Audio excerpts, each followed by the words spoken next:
नमस्कार शेतकरी बांधवांनो, एम.टी. ऑल टी.व्ही या यूट्यूब चॅनलवरती तुमचं पुन्हा एकदा स्वागत आहे। उद्या 11 वाजता पी.एम. किसान योजनेचा 18वा हप्ता जमा होणार।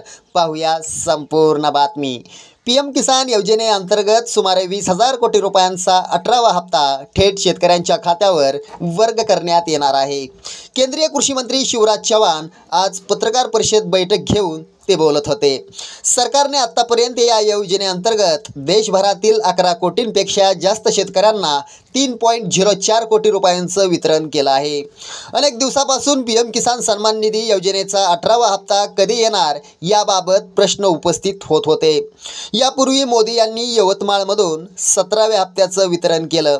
मात्र आता केंद्रीय मंत्रिमंडळाच्या बैठकीनंतर 18व्या हप्त्यास केंद्र सरकारने मंजुरी दिली असून उद्या 18व्या हप्त्याचे 20,000 कोटीपेक्षा जास्त रकमेचा निधी उद्या 11 वाजता मध्यवर्ती अकाउंटमध्ये वर्ग होणार असल्याची माहिती समोर आली आहे। तर उरला प्रश्न की शेतकऱ्यांच्या खात्यावर 18वा हप्ता कधी जमा होणार। येणाऱ्या 18 सप्टेंबर 2024 रोजी शेतकऱ्यांच्या खात्यावर 18व्या हप्त्याचे 2,000 रुपये वर्ग केले जाणार आहेत। त्यामुळे राज्यातील शेतकऱ्यांना मोठा दिलासा मिळाला आहे। याविषयी तुम्हाला काय वाटतंय आम्हाला नक्की कळवा। हा व्हिडिओ आवडला तर शेअर करा। जय महाराष्ट्र।